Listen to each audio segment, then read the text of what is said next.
جیسے ڈانس میں نے کیا 6 مہینے، ڈانس میں محنت میں نے صرف 6 مہینے کی، اور ایک ایکٹر کے لیے ڈانس بھی ضروری ہے. یہ کہہ سکتے ہیں کہ یہ خدا کا اشارہ تھا، وہ دھیرے خدا کا اشارہ تھا، وہ دھیرے دھیرے مجھے اسی ویب میں لے کے جا رہا تھا. لا حول ولا قوت الا باللہ العلی العظیم.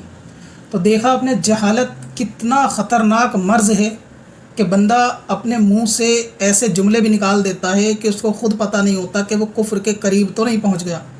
ان صاحب نے اپنی جہالت میں اپنے گناہ کے کام کو جو شیطان کا کرایا گیا کام تھا اس کو اللہ تبارک و تعالیٰ کی طرف نسبت دے دیا کہ گویا ناچنے کا اللہ تعالیٰ نے ان کو اشارہ کرا. اللہ کے ایشان علی کا یہ جملہ کہ اللہ تبارک و تعالیٰ کی طرف گناہ کی نسبت دینا، اس کو علماء نے کفر تک لکھا ہے کہ یہ حرکت کفر تک لے جاتی ہے. آپ امیجن کریں کہ جو اللہ پاک کی ذات بندے کو بے حیائی سے دور رہنے کا حکم دیتی ہے، بے حیائی برے کاموں سے دور رہنے کا حکم دیتی ہے، وہ اللہ کا اشارہ تھا اسے کہ یہ ڈانس سیکھے، ناچ سیکھے فلم انڈسٹری میں جانے سے پہلے. اور یہ وہ بدترین کام ہے کہ جو شیطان لعین ابلیس لوگوں سے کراتا ہے، اور یہ بندہ اس کام کو اللہ تبارک و تعالیٰ کی طرف اشارہ کرنے کی نسبت دے رہا ہے. جبکہ سورہ نحل کے اندر آیت نمبر 90 کے اندر اللہ تبارک و تعالیٰ ارشاد فرماتا ہے وَيَنْهَا عَنِ الْفَحْشَاءِ کہ اللہ تبارک و تعالیٰ روکتا ہے، منع کرتا ہے برائی کے کاموں سے، بے حیائی کے، سرکشی کے کاموں سے اللہ تبارک و تعالیٰ روکتا ہے. اسی طرح سورہ انعام کے اندر اللہ تبارک و تعالیٰ آیت فرماتا ہے وَلَا تَقْرَبُوا الْفَوَاحِشَ کہ گناہ کے قریب بھی نہ جاؤ.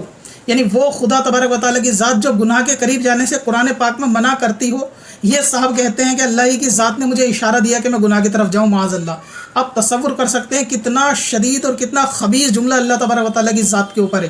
پہلے ان صاحب نے فرشتوں کا کریکٹر ادا کیا جو کہ فرشتوں کی توہین تھی، فرشتوں کو دکھانا یا فرشتہ بننا خود میں. اس کے بعد اس کو جسٹیفائی کیا کہ جو کریکٹر ہوگا اس کو دکھایا جائے گا معاذ اللہ. اس کے علاوہ بھی بہت سی خرافاتیں ان صاحب نے کی ہیں، اور اب یہ قرآن مجید پہ بھی جھوٹ بولا کہ میری ویڈیو کے اندر قرآن پاک کے پیغام اپڈیٹ کر کے میں لوگوں کو دکھاتا ہوں. اور اب یہ ایک اور جھوٹ اللہ تعالیٰ کی ذات پہ کہ مجھے ناچنے کا حکم اللہ تعالیٰ کی طرف سے اشارہ تھا. اور ایسے لوگوں کو ہی لوگ اندھا بن کے فالو کیے ہوتے ہیں. اور ہمارے انفلوئنسر بھی ابھی اس مدعے پہ بول نہیں رہے. کل کو یہ شخص جب بڑا فتنہ بنے گا تب آپ لوگوں کو میری بات یاد آئے گی.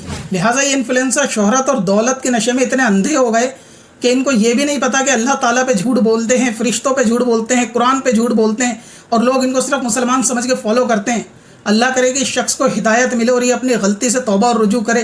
اور میں آپ سے بھی کہنا چاہوں گا اس ویڈیو کو زیادہ سے زیادہ شیئر کریں تاکہ لوگوں تک پہنچے. جو لوگ اس شخص کو فالو کرتے ہیں وہ کم سے کم عبرت لیں، اس شخص کو فالو کرنے سے پہلے اپنی آخرت کی فکر کریں. اور جن مسلم انفلوئنسر پہ یا علماء تک یہ ریل پہنچ رہی ہے اور وہ اس بارے میں کوئی ایکشن نہیں لے رہے، ان کو چاہیے کہ قوم کو ایسے فتنوں سے آگاہ کریں تاکہ نوجوان آنے والی نسل ان جاہلوں سے اپنا دین کو محفوظ کر سکے.